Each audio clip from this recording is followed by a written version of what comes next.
Hi everyone. I'm going to go ahead and call this meeting to order. Thank you all for being here. I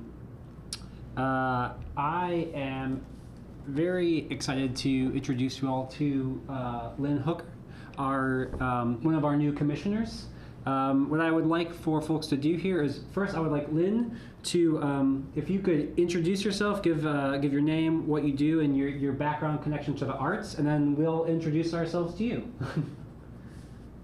Hi, so my name is Lynn Hooker. I was on the IU faculty for a number of years. I think that Rob Shakespeare actually sang at my wedding. We knew each other from choir at the Episcopal Church, and I'm a musicologist. I went away to that other large public institution in the state for a decade, and now I'm returning to the IU faculty in the School of Music this time. I was in the Department of Central Eurasian Studies before. My connection to the arts is chiefly through music. I was trained as a singer and a viola player, and I'm a music researcher. My chief research interest is in Hungary. I work on the role of Romani musicians in Hungary, but I'm interested in all kinds of music. I've taught about all kinds of music, and I'm very interested in the role of music in community building. So. Fantastic, thank you, Lynn. So I'm wondering if we could go around here and everyone, same sort of information, give your name, what you do, your connection to the arts, but then also the subcommittee that you're on, if you could. Okay. Hi, Lynn. And I'm Nada Abdelrahim. I'm an assistant librarian at Indiana University Libraries. I work mainly in our Creator Commons, which is our makerspace and creative space for students, faculty, and staff. I'm on the grant subcommittee. Is that it, Gerard? Your connection to the arts. Oh yes, my connection to the arts. I have personal interest in bookbinding, artist books, and that's also something that I do in my work. And so, yeah, that's my connection. And other things, but fine. Christina Hadlin. So I do public art consulting with the city of Bloomington. My connection to the arts, one through public art, and then music, visual arts background. So I am the public arts subcommittee chair for now. So yeah. Rob Shakespeare. Hi. Lighting designer. I work both in architectural, did a lot of art in a lot of museums, and some very large-scale public art installations recently. And I'm on the public art subcommittee. Hi, I'm Paul Anderson. Welcome. I am retired, and my connection to the arts has been most intensely working in Cincinnati with artists with disabilities, helping to establish a studio there for them and finding a place for them in the community. And I am on both the subcommittees. Oh, you are? Hi Lynn, I'm Betsy Steerett. I'm the former director of the Grunwald at IU, Grunwald Gallery at IU, and I'm an artist in Bloomington now. And I am on the grants subcommittee. Hi, I introduced earlier, but I'm Chaz Modinger. I am one of the staff liaisons along with Holly Warren, the director for the arts. I'm special projects manager in the economic and sustainable development department, and I'm a photographer as well, but yeah, I help do our arts initiatives and programs. Yeah. And then, Lynn, I know we've met over email. I'm Gerard. I'm the current chair of the Bloomington Arts Commission, and then during the day I work with the IU Arts and Humanities Council and do a lot of arts programming there. And as chair, I also kind of sit on both subcommittees. So yeah, Lynn is one of our new commissioners, and then not here virtually as well, also traveling for work. But Brandy McDonald has filled in the other open slot that we had. I'll let Brandy give a more detailed introduction of herself, but she is currently the executive director of the Museum of Archaeology and Anthropology. Yeah, so we have two fantastic additions to the commission here. Okay, moving on to agenda item number 2, BAC minutes and financials. Really sorry about not sending the folder, about linking just the agenda and not the folder, but hopefully you had a minute to quickly look through it. So the minutes have been distributed and read. Are there any noted corrections to the minutes? All right, Betsy, great. Yeah, I know that was another tough meeting to record, but yeah, right. Yeah, we're gonna keep it nice and easy today. So I'm gonna go ahead and motion to approve the minutes. Can I get a second, please? Second. All right, fantastic. All in favor of approving the minutes, say aye. Aye. Great. Any opposed, say nay. Fantastic. The minutes are approved. Jess, are you going to give a financials update or briefly? Yeah. Okay. Excellent. So financial update, nothing has changed from last month. We're hoping that the artistic advancement grants will go out soon. So nothing's changed since you last saw this. Any questions can be directed to Holly. But yeah, so pretty simple, easy, no changes. Okay, and then what's next? Well, our next agenda item will be updates from the city. I think before I introduce our presenter, Chaz, do you have any updates? Mm-hmm. Okay, great. Yes, just a couple.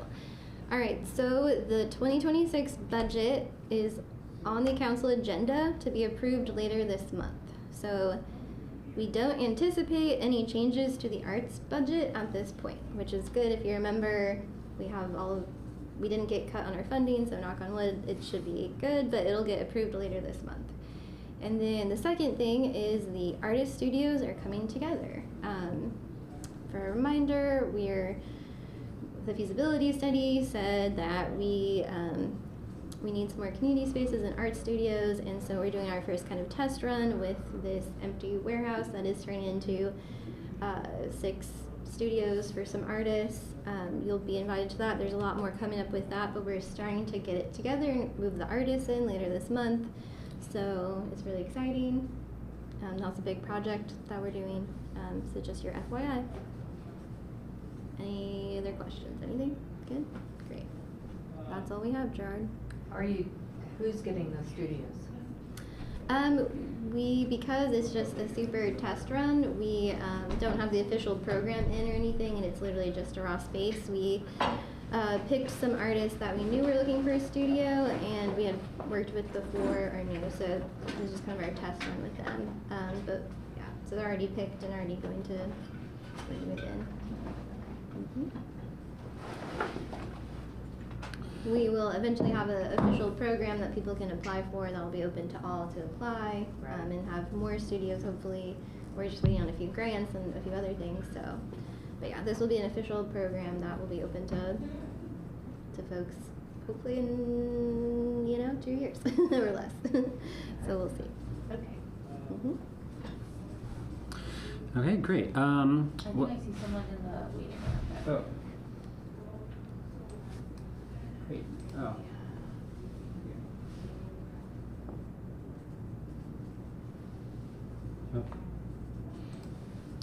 Hi, Brandy. Can you hear us? Hi, I can hear you. Thank you. Wonderful. Thanks for being here. So yeah, well, I guess to put you on the spot a little bit, would you mind introducing yourself to the commission? Hi everyone, I'm Brandy McDonald. What would you like me to share? What you do currently, your name, what you do currently, and then your connection or interest in the arts. Sure, and so I am currently the executive director at the IU Museum of Archaeology and Anthropology. I'm so grateful to be a part of this group. I think arts are the heartbeat of a community, that it's deeply connected to cultural community values, it's connected to the health of a community, that art tells a variety of different stories and practices, and so I'm just really eager and excited to be a part of this group that supports arts in Bloomington and finds ways to continue to help grow and help artists thrive and tell the stories of the community. Thanks, Brandy. We have another new commissioner here as well. Lynn is also joining us remotely. We already did a round of introductions, so if it's all right, I'll just have everyone just say their name, and then I'm sure we'll get a chance at the next meeting to have some conversation and some more details there. So can everyone go around again and say their name for Brandy? Nia. Hi, I'm Neda Abdurrahim. Christina. Rob Shakespeare. Paul Anderson. Betsy Steeritt. Chaz Moniger, I'm staff liaison with Holly Warren, not on the commission. And you know me, I'm Gerard. Again, thank you both for joining us remotely today, and I look forward to having you in person.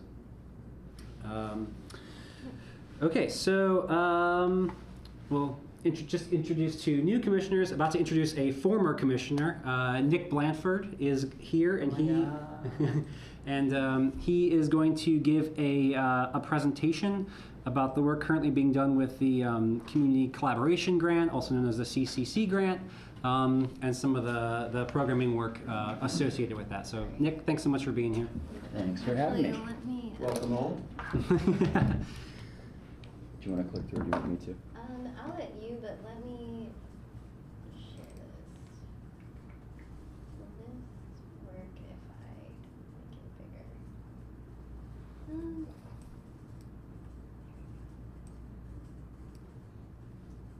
Sorry, this is like Can we click the projector screen? It'll make it full there, thanks. I'm just making sure they can still see it. Yeah, okay.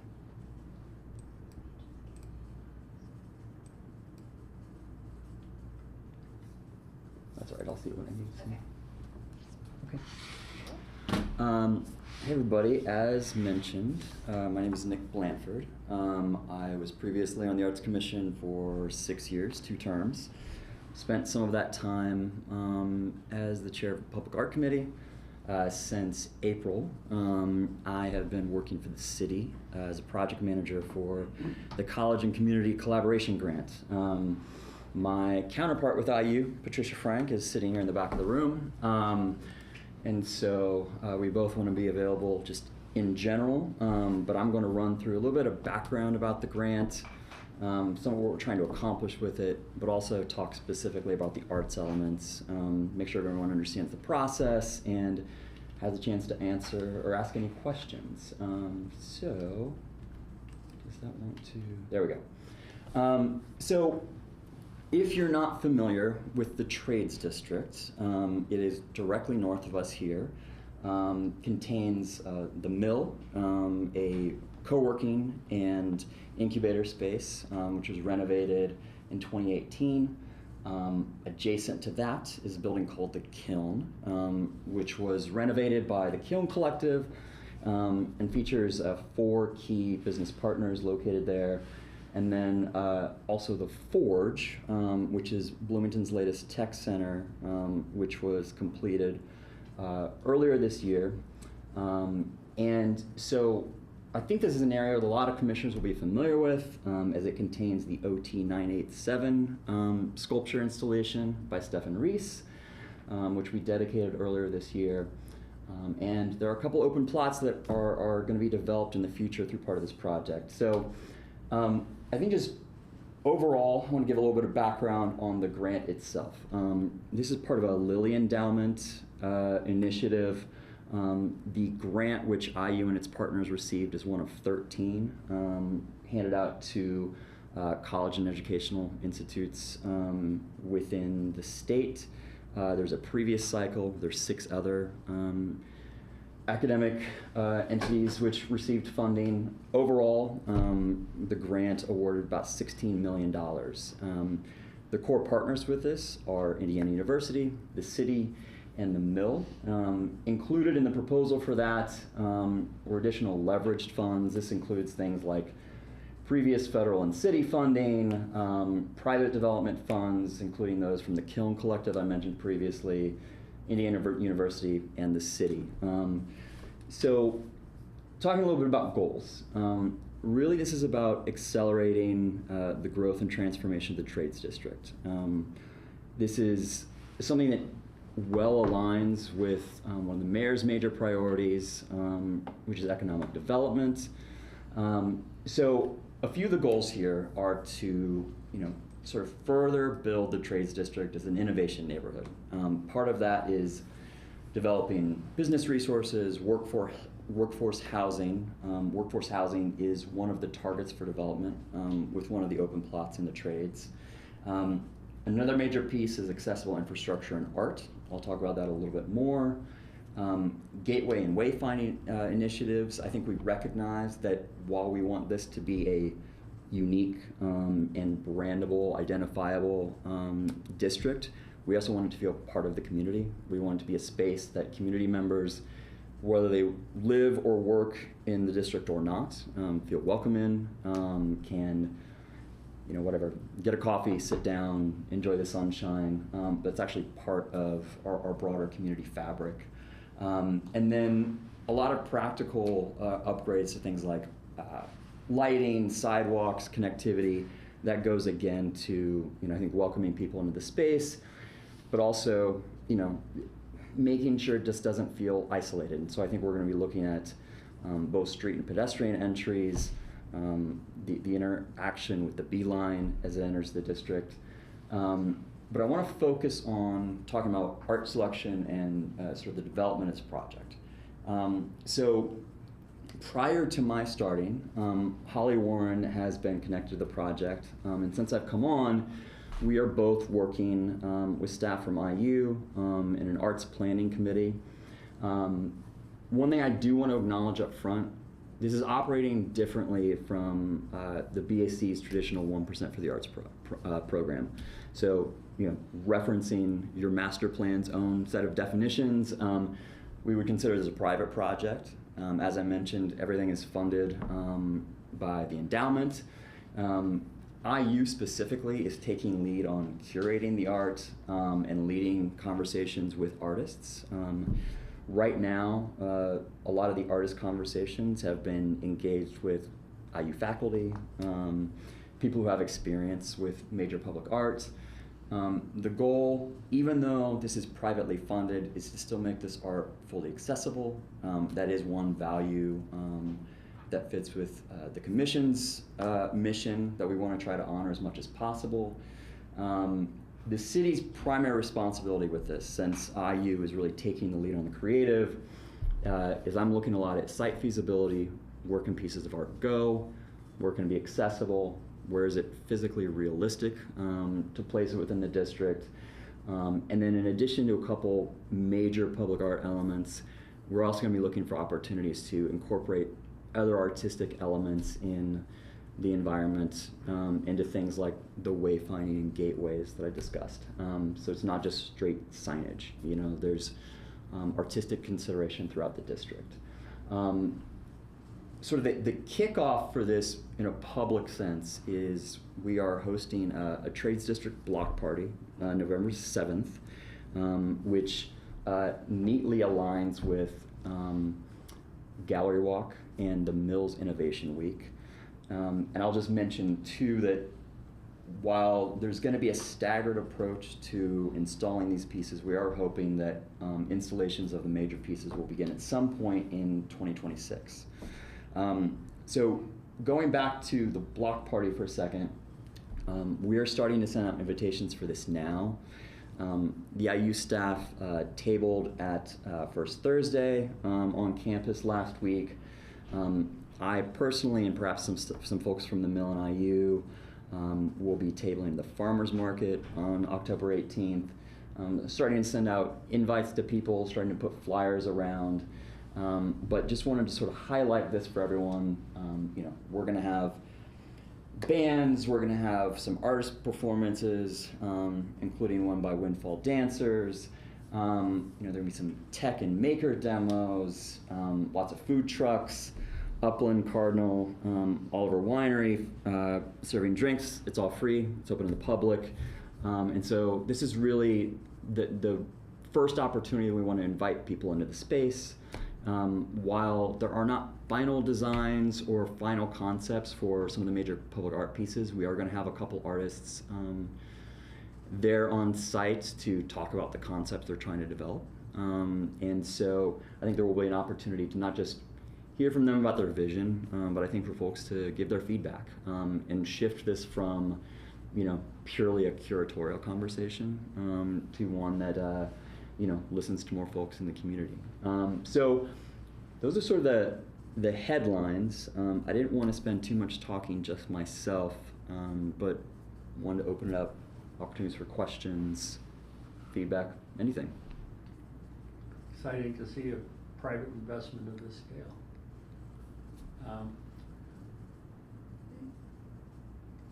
I understand using the funds to create initial installations, as you said, sidewalks, lighting, blah, blah, blah, blah. Who's responsible for maintaining it, and is there a budget for it? Yeah, so I think these conversations are ongoing, but we have shared the city's template for art calls. And so part of that discussion has been making sure that funds are built in for maintenance. I think that the specifics of that plan will depend a little bit on where the pieces are located. You know, if they are on certain private properties, ultimately responsibility for maintaining that will go to property owners, as you see with a lot of public art pieces. But yes, maintenance plan is very much part of the discussion. Part of the budget. Yep.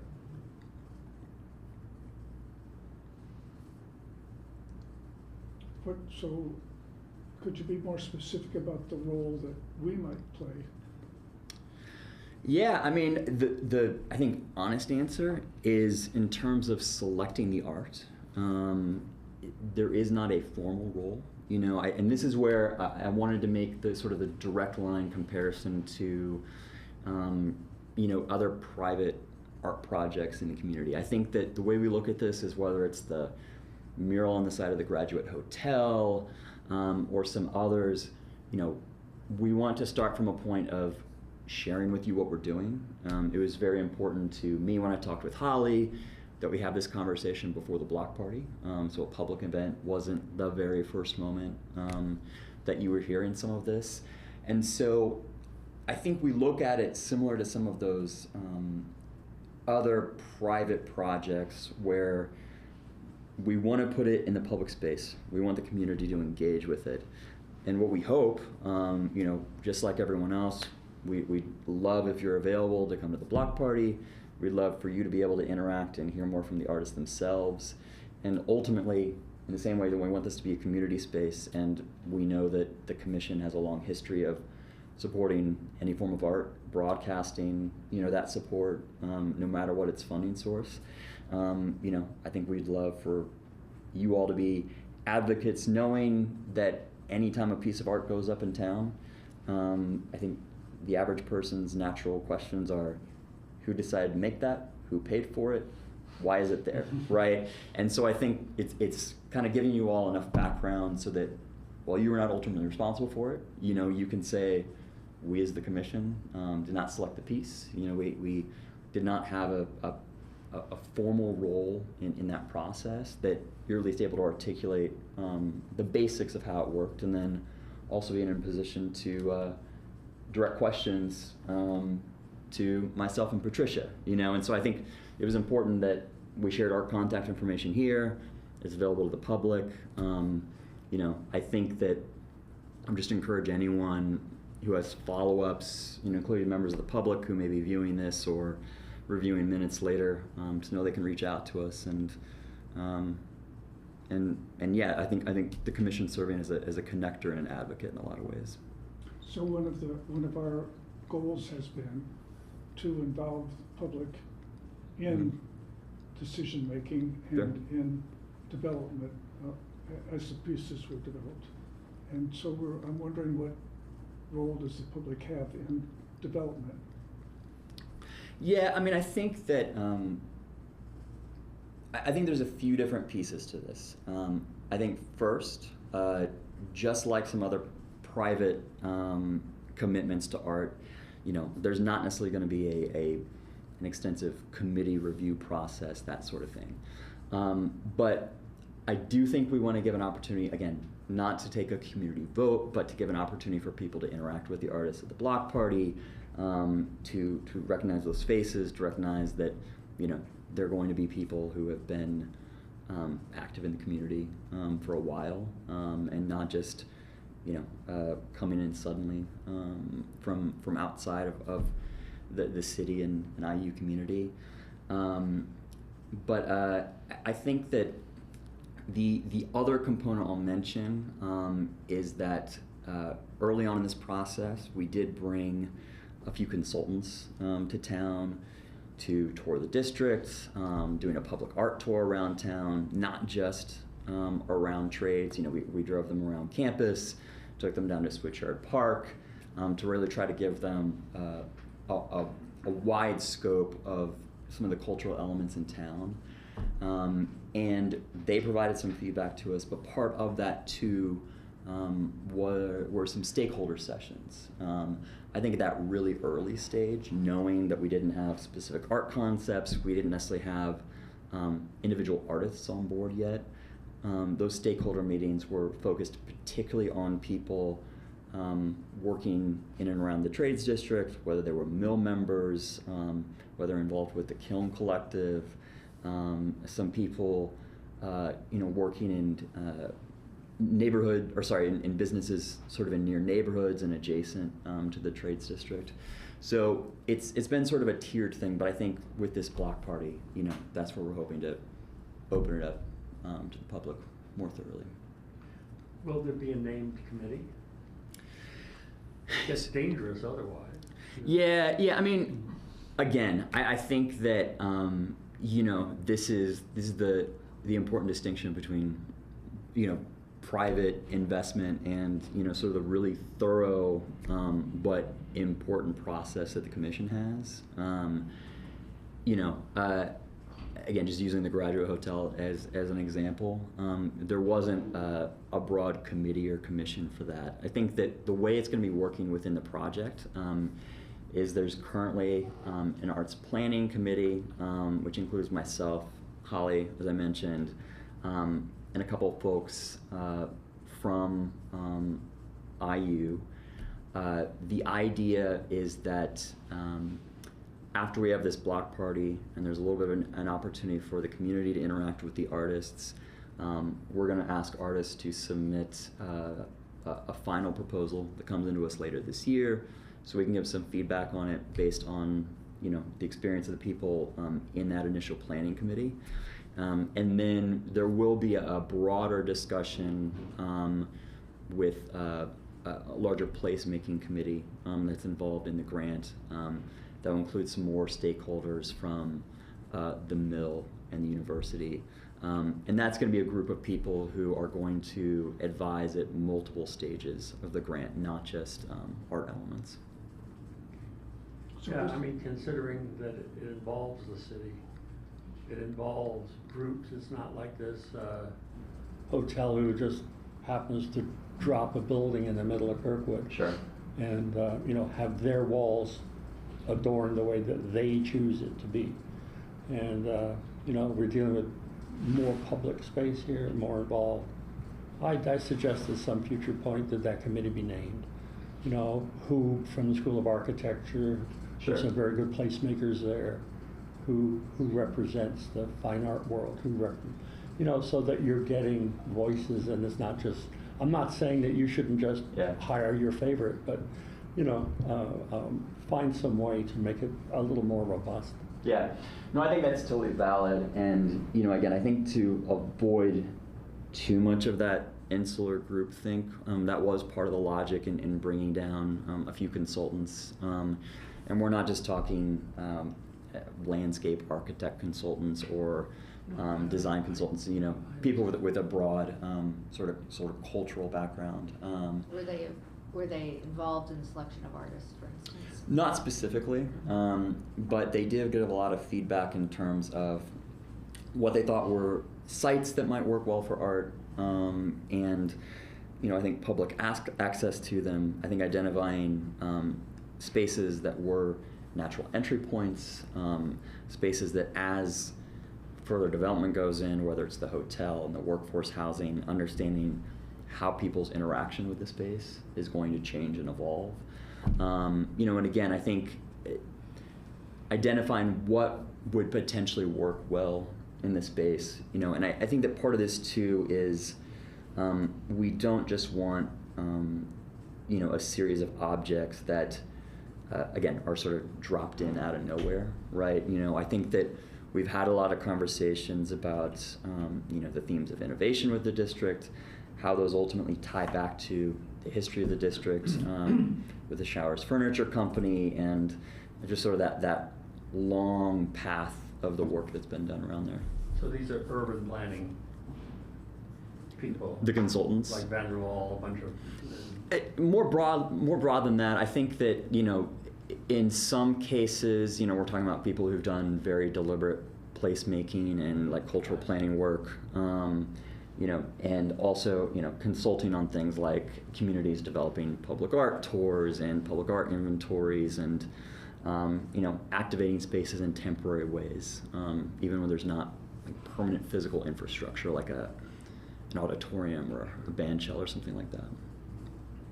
So the, if I understand correctly, the title of the grant is College and Community Collaboration. Yes. And so I would urge that you look for more opportunities right along after the block party for interaction with the community.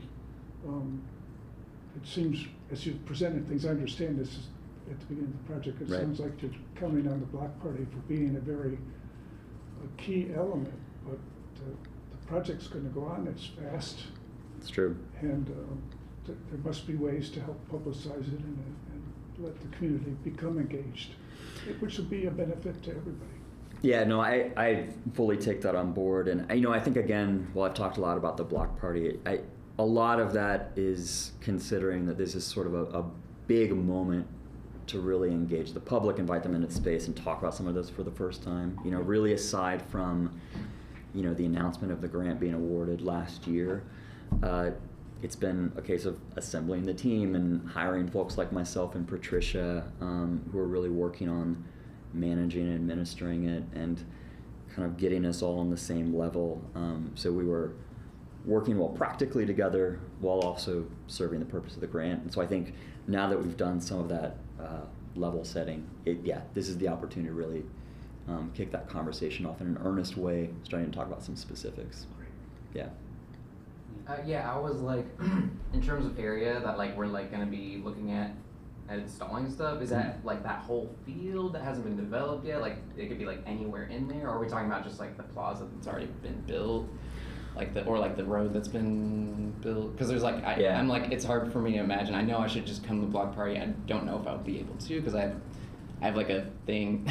And I have another First Friday thing. I'll try to stop by though, so I can actually like look at it. But I'm just like, yeah, I mean, get a coffee shop, you know, get a nice garden in there, you know. Yeah, I mean, Some that like almost like think about like the what's it called,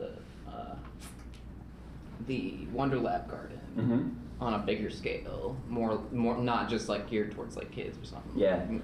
No, I think that actually fits well with a lot of the feedback that we receive from the consultants and other people in the stakeholder meetings. I think that right now, it's a gray area. Yeah, I think just to be honest, is there's kind of two sorts of spaces, you know, in the district right now. Those that are sort of more fully developed, and you can look at and say, here's a space here, and here's a space here, and here's a space here, and then these larger open plots. And so I think with those open plots, you know, part of how we're looking at it is you need to get a developer on board.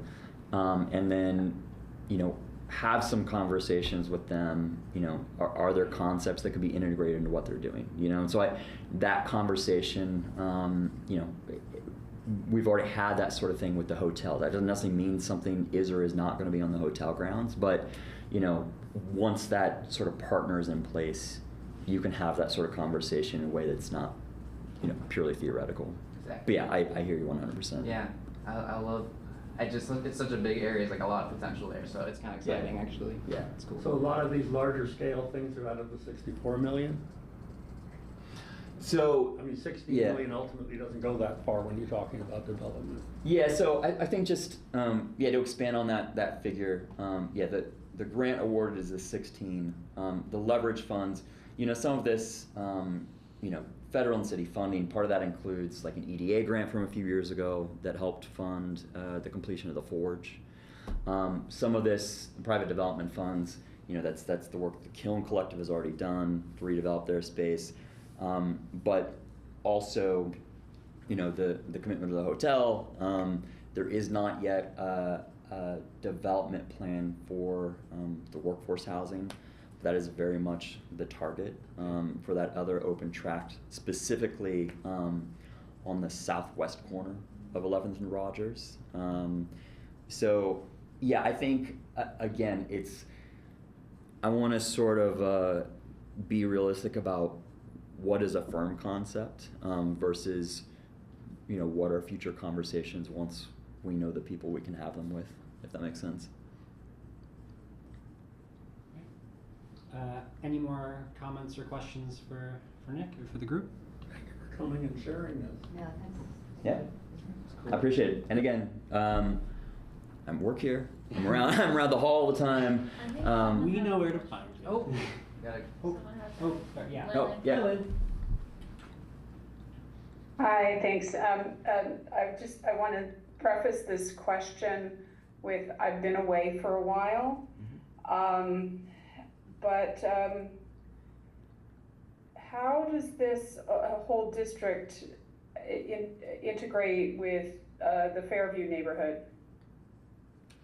Yeah, I mean that's a good question. I think that one thing that we've spoken with the artists and consultants about a bit is some of the historical background, not just of the district itself, but also the adjacent neighborhoods. I think Fairview in particular, also the Near West Side neighborhood, which not only being a historically African American neighborhood with a couple churches located there, but also those sort of neighborhood dynamics with the history of the workforce of the Showers Furniture Company, back in the day. And so, one thing in particular that we're looking at with programming for the block party, not just this year but in the future, is how to engage students, whether through performance, whether through working with MCCSC's,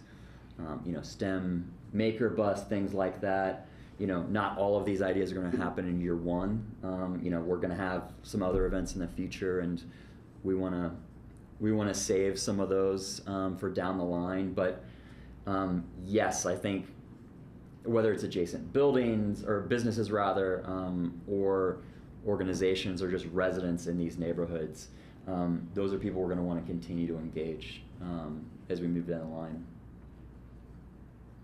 I just want to mention one person, and unfortunately I have not been in touch with her for quite some time, and I think that she's, the last time I was kind of in touch with her was a Zoom conference during the pandemic, so that just to give you a sense of the time. But Melanie Burnham, who's a retired faculty member in ethnomusicology, has also done some work as a music director. I want to say it's at the Baptist Church right around there, but I don't remember, and I don't remember its name.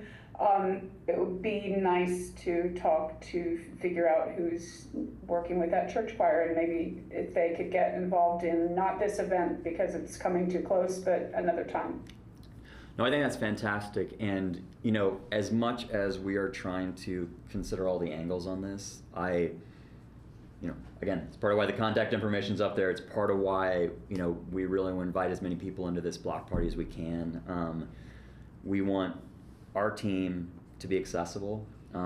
We know we're not going to think of everything, and so whether it's, what about this organization? They do this. They've worked with these sort of events before. They've done these sort of collaborations before, or whether it's individual introductions. I think anyone like you're mentioning, feel free to give them my email address. Feel free to introduce us one-to-one. Even if you don't quite know what the angle is, right? But you just think they're a good person to talk to, or it's good for them to know what's going on with this. I'm open to any and all of those conversations. Great. Thank you. Cool. Thank you. Thanks for having me. Appreciate it. Thank you, Nick.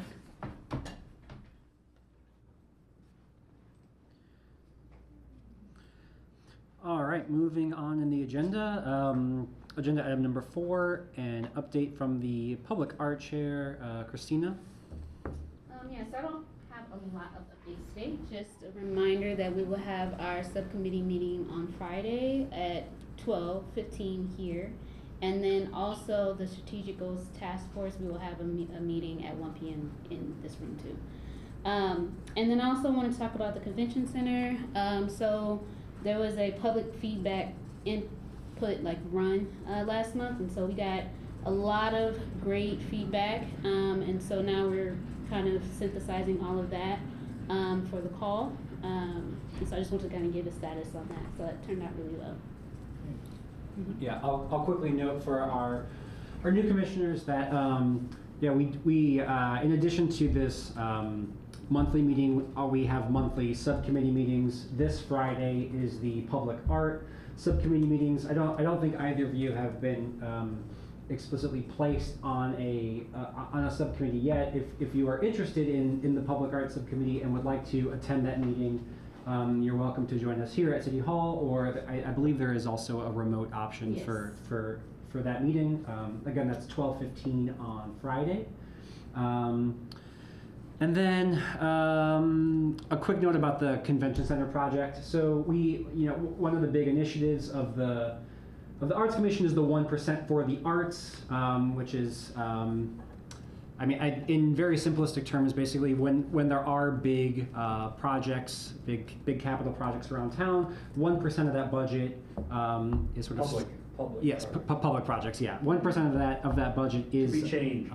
Yeah, I know. There are definitely some nuances and whatnot to pick out in there, but 1% of that budget is set aside for the arts, and usually that presents itself as a public art piece, but it can be used in a lot of different ways. And with the convention center expansion, I think, if I'm not mistaken, this is the biggest, the largest 1% for the arts sort of opportunity that we have. I believe if it's $500,000. Yeah. Okay, yeah. So a $500,000 project here. So Christina is obviously involved in that, both as the public art subcommittee chair, but also as sort of a consultant for the city, and so has been leading some public feedback sessions about the use of those 1% funds. So, cool. Any questions or comments or notes about that? Okay. Similarly, I have I will be doing the update for the grant subcommittee. Normally, this would be done by Layla. Layla is not. Was not able to attend this meeting today. She is on her way back from New York City. So our operations grant cycle, which is the third and final cycle in our for our annual grants program, that recently closed, and we had 20 submissions, 20 applications, which is around what we normally get. It's 3 more than last year. And Layla wanted me to tell the subcommittee that she will be sending out information about those applications shortly and about a review session. Lynn or Brandy, if either of you are interested in being a reader or a reviewer for the operations grant cycle, please feel to shoot me an email and let me know, or if you would just be interested in observing those, let me know as well. And that's all I have from the grant subcommittee. No meeting coming up? Yeah. Oh, Layla's going to send out information about the review sessions. But yeah, but there's no like that will be our. Just waiting for that. Yeah, that will be our get together, and then I think after probably after those before the end of the year, before Layla leaves, we will have I think a final meeting to sort of like talk about next year plans and kind of review this past year as a whole. I think there's some things in the chat. Oh, I think you have to check for that. It doesn't come up. And it's just Holly spamming us. Yeah. It is.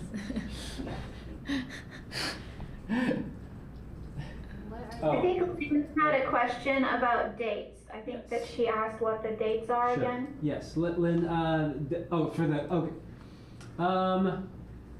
Great question. Those dates have not been set yet. So what Layla will do is typically for those review sessions, we do them over 1 or 2 sessions over a weekend, or sometimes like a Friday. But we usually have to kind of like find everyone's availability, see what works, because we're organizing. It's usually somewhere between 4 and 8 people to review the grants. So those dates haven't been set yet, but will likely be end of October, one of those weekends, maybe early November for a review session.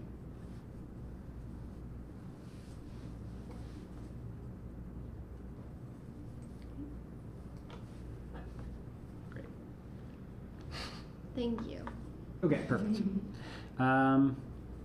Okay, back to me for notes from your chair. Okay, so last meeting we talked a little bit about some concerns we had over just conflict of interest with serving on the commission, and also issues with folks who live in the county, but work and do a lot of engagement in the city. I have not heard any updates from either the city or the council on sort of like how those conversations are going, and I didn't receive any questions or notes from any of the commissioners. So I will continue to sort of like follow and track those conversations. If you all have any sort of thoughts or concerns that you would like me to specifically present beyond what we've already discussed, please feel free to send those to me. So they are ongoing conversations, or are they just parked? We there? think. Yeah, is she possibly going to be back on the commission again? Is that what? No, Okay, I was like, that is not the conversations that we're having. The conversations are, there was a conversation at the council meeting about whether or not it was a good idea to have 1 or 2 seats on the commission that could possibly be filled by someone who lived in the county, but had sort of substantial, meaningful connections. Yeah, so that is a thing that the council is considering, not just for us, but for boards and commissions sort of across the city. Well, yeah, I just want to also remind, there's also a way for someone who lives in the county who has this level of expertise to be like an advisory commissioner, so they wouldn't be able to vote, but they'd still be able to like they would be in an advisory role on it. So that's kind of what it's called, an advisory role. They just can't vote, but everything else would be. Because also, just to be clear, just to say the facts, like why we have to be within the city of Bloomington limits is because of taxation, and so those who do not pay city taxes, and that's why we need to be for the people who pay the taxes, and that's why county exists in the state. So just want to say those facts. Thank you.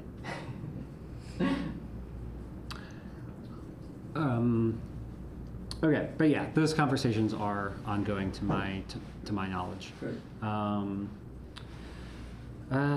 Yeah, and so yeah, if you have any notes or updates or questions, please send those to me, and I will continue to add those to those conversations as they evolve. And then the last note that I have is just a reminder that in a few short months we will no longer have a grant subcommittee chair, and presumably we'll also not have a chair. I have served 3 years on the commission. Layla will no longer be allowed to serve on the commission, as she has served 2 terms, 6 years. So we'll be stepping down, and so I would like to strongly encourage everyone to consider stepping up into a leadership role. This would be starting in February. So yep, if you have any interest or questions or concerns, also you can email me, check in with me, and I'd be happy to tell you all about the joys of commission leadership.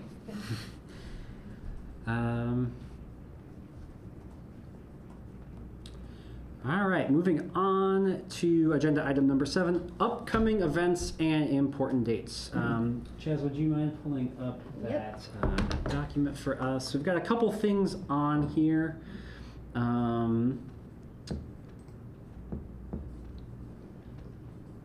Would anyone like to make a note or add anything or put anything on the commission's radar for in important or interesting art events that are going on? I'm doing a gallery talk on Sunday at the Waldron for the forest exhibit. Excellent. That's the 12th. That's the 12th. Right. And where is that again? At the Waldron, Waldron? and it's at 4 p.m. That's you said artist talk? Yes. I can never remember. Steer. Is that right? You could put forest talk. Oh, okay. That might be easier. Forest talk? Forest talk. Perfect. My Meg's going to be talking to you. Okay, excellent. Thank you. Brandy. Sorry, I don't know if I should jump in or just raise my hand because I don't know if anyone's talking or not. Yep. If we're just events in general, I'm very new. Please forgive me. That's going on. Yeah. Well, Okay, or as long as an there's event at the museum. That's fall festivals. That's tomorrow night. That we're working with a variety of different community partners, both on campus and off. But it is Thursday tomorrow from 5:30 until 7. And it's at the Museum of Archaeology and Anthropology.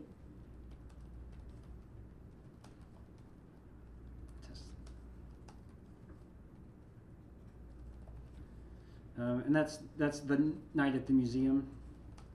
Yeah, it's night at the museum, and this month's theme is fall festivals. So it features Dia de los Muertos, Diwali, Halloween, and a couple of other different festivals throughout different cultural communities. Yes, that's a perfect plug. Thanks, Brandy.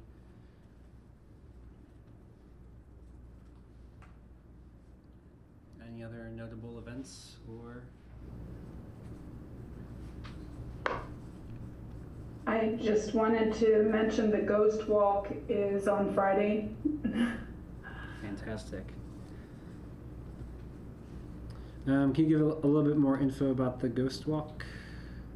This is faculty, staff, and students from the Department of Folklore and Ethnomusicology telling spooky stories unique to IU Bloomington's campus on this walking tour.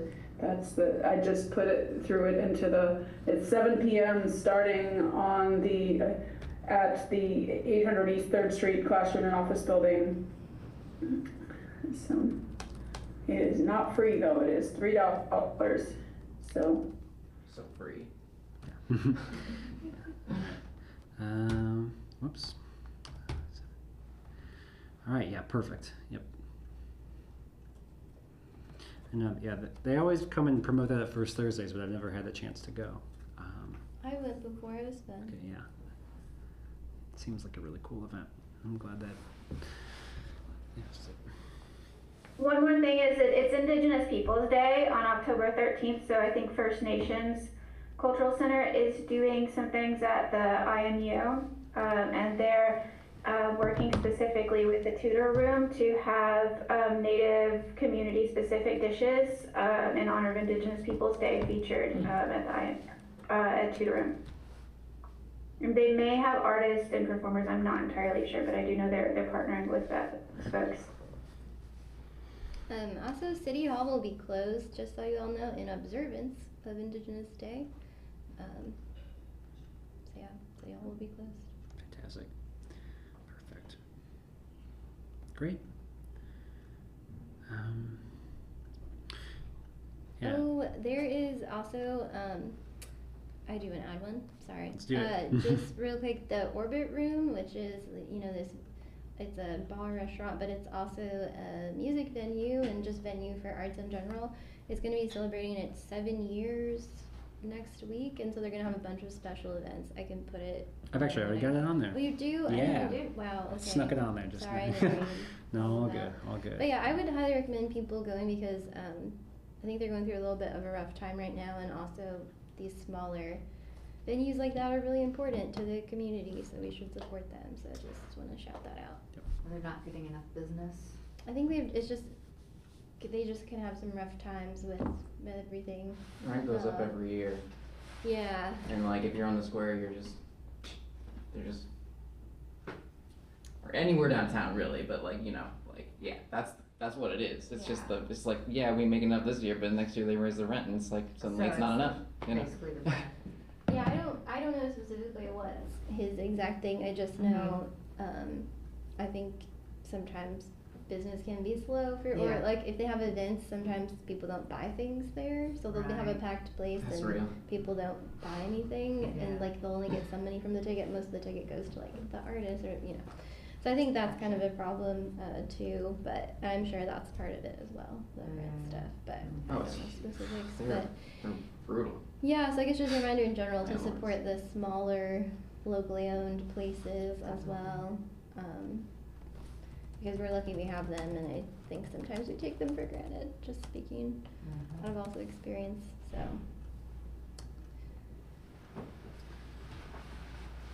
Okay. Well, kind of moving on to. I will also quickly note for our new commissioners that in the agenda that upcoming events doc that I had, it is, I think it.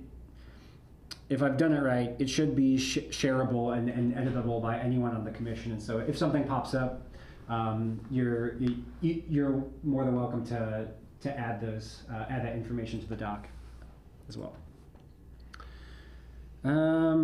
Okay, agenda item number 8, commissioner announcements. Anything sort of in addition to the events that we just mentioned, anything that folks want to mention, announce?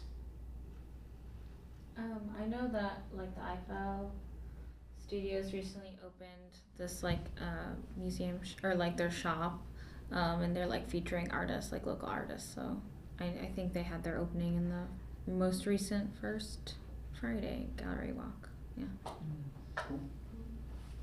Do we have an end of the year celebration with our awardees? Oh my God. There will be, yeah. We don't know dates yet. Okay. I know the Waldron is looking for artists for their Christmas market. So if anybody knows anybody who does that, if they could send them their way.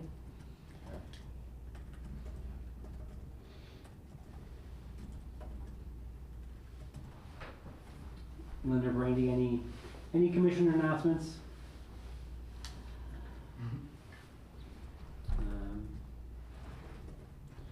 All right, agenda item number 9, public comment. Any comment from the public? Comment from me. Hey, as the only member of the public, I think, it's sure I'll make a comment. Yeah, I wanna- just say your name, please. I'm sorry, Yeah. Joe Miters. Christina, I was in attendance of the convention center kind of public discussion period, and I just want to give you kudos. You and your team did a great job. Very well attended and a very spirited discussion, so thank you. Thank you for coming. Yeah, and thanks for being here today. You bet. Yeah, thank you. I just want to say thank you for coming because Christina couldn't, none of us could do what we do without the members of the public coming and supporting. So thank you for being here. You're welcome. Tell your friends if y'all want to come. Okay, and I don't think anyone's online that is the public, so yeah. Okay, great. Well, on that note, I will go ahead and motion to adjourn the meeting. Can I get a second? Second. Second. All right, meeting is adjourned. Thanks, Brandy. Thanks, Lynn.